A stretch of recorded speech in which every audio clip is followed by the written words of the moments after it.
ഫലസ്തീൻ രാഷ്ട്രത്തിന് ഐക്യദാർഢ്യം പ്രഖ്യാപിച്ചുള്ള ഈ ചെറുത്തുനിൽപ്പിൽ ഹിസ്ബുള്ളയുടെ ഒട്ടനവധി പോരാളികൾക്ക് ജീവൻ ബലിയർപ്പിക്കേണ്ടി വന്നിട്ടുണ്ട്.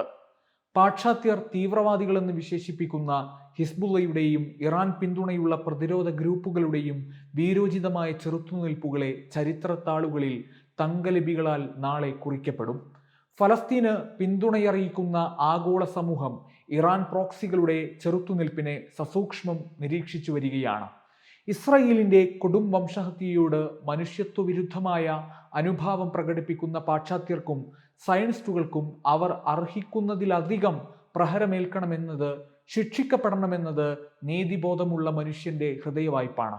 ഇസ്രായേലിന്റെ കൊടും ക്രൂരതകളോട് മൗനം പാലിച്ച് നിസ്സംഗതയോടെ ഇരിക്കുന്ന ഭരണകൂടങ്ങൾ ചലനശേഷിയില്ലാത്തവരാവുകയും നീതി നിഷേധിക്കപ്പെടുകയും ചെയ്യുമ്പോൾ ഹിസ്ബുള്ളയും ഹൂത്തികളും നടത്തുന്ന ചെറുത്തുനിൽപ്പിന് അറബ് ലോകത്ത് പിന്തുണയേറുകയാണ്.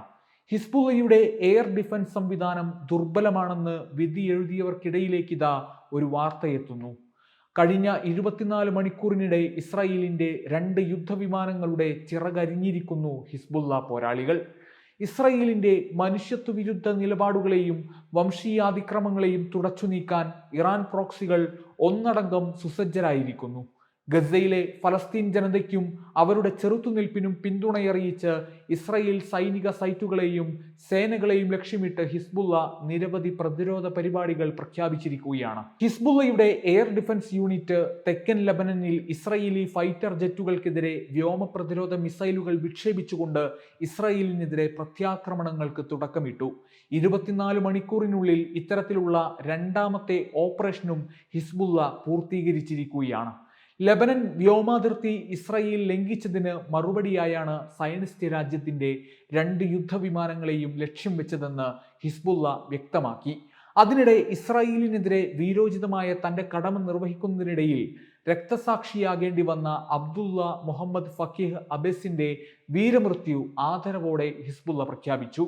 ലബനീസ് അതിർത്തിക്കടുത്തുള്ള ഇസ്രായേൽ മിലിറ്ററി ആന്റി UAV സംവിധാനത്തെ ലക്ഷ്യമിട്ട് ഏകദിന ഡ്രോൺ ഉപയോഗിച്ച് കഴിഞ്ഞ ആഴ്ച നടത്തിയ ഓപ്പറേഷന്റെ ദൃശ്യങ്ങളും ഇസ്ലാമിക് റെസിസ്റ്റൻസ് ഇൻ ലബനൻ പുറത്തുവിട്ടു.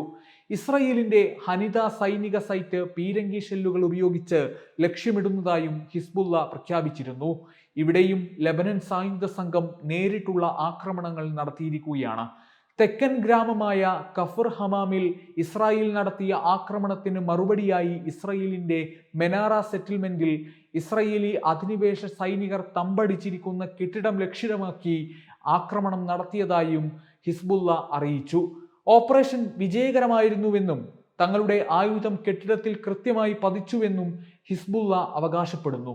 ടിർ ഹർഫ പട്ടണത്തിന് നേരെ ഇസ്രായേൽ നടത്തിയ ആക്രമണത്തിന് പ്രതികാരമെന്ന നിലയ്ക്ക് ഷദുല സെറ്റിൽമെന്റിൽ ഇസ്രായേൽ സൈനികർ തങ്ങിയിരുന്ന കെട്ടിടങ്ങളെ ലക്ഷ്യം വെച്ചതായും ലബനൻ സായുധ സംഘം പ്രഖ്യാപിച്ചിട്ടുണ്ട്. ഇതും നേരിട്ടുള്ള ആക്രമണമാണെന്ന് ഹിസ്ബുള്ള അവകാശവാദം ഉന്നയിച്ചതായാണ് ലബനൻ മാധ്യമം അൽ മയാദീൻ റിപ്പോർട്ട് ചെയ്യുന്നത്. റാഹിബ് വനത്തിന് തീയിടാനുള്ള ഇസ്രായേലി ശ്രമത്തിന് മറുപടിയെന്നോണം അഡൈത്തർ വനത്തിൽ വിന്യസിച്ചിരിക്കുന്ന ഇസ്രായേലി സൈനികരെ റോക്കറ്റ് പ്രൊപ്പൽഡ് ആയുധങ്ങൾ ഉപയോഗിച്ച് ലക്ഷ്യം വെച്ചതായും അവരോട് നേർക്കുനേർ നിന്ന് പോരാടിയതായും ഹിസ്ബുള്ള വെളിപ്പെടുത്തി. ഫലപ്രദമായ ചെറുത്തുനിൽപ്പാണ് തങ്ങൾ നടത്തിയതെന്നും ഹിസ്ബുള്ള അവകാശവാദം ഉന്നയിച്ചിട്ടുണ്ട്. ഡ്രോൺ സഹായത്തോടെ ഒരു ഇസ്രായേലി പീരങ്കി ബേസ് അടിച്ചിട്ടതായും സംഘം വെളിപ്പെടുത്തുന്നു. ഡ്രോണുകൾ ഉദ്യോഗസ്ഥരും സൈനികരും തമ്പടിച്ച പ്രദേശത്ത് പതിച്ചെന്നും ഇത് അപകടങ്ങൾക്ക് കാരണമായെന്നും സംഘം സ്ഥിരീകരിച്ചു.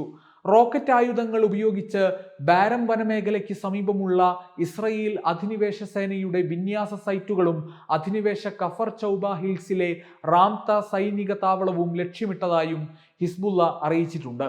ഈ പോരാട്ടങ്ങളെല്ലാം വിജയകരമായിരുന്നുവെന്ന് തന്നെയാണ് ലബനീസ് സായുധ സംഘം വിലയിരുത്തുന്നത്. Waytonikah.com, the exclusive Muslim matrimonial site.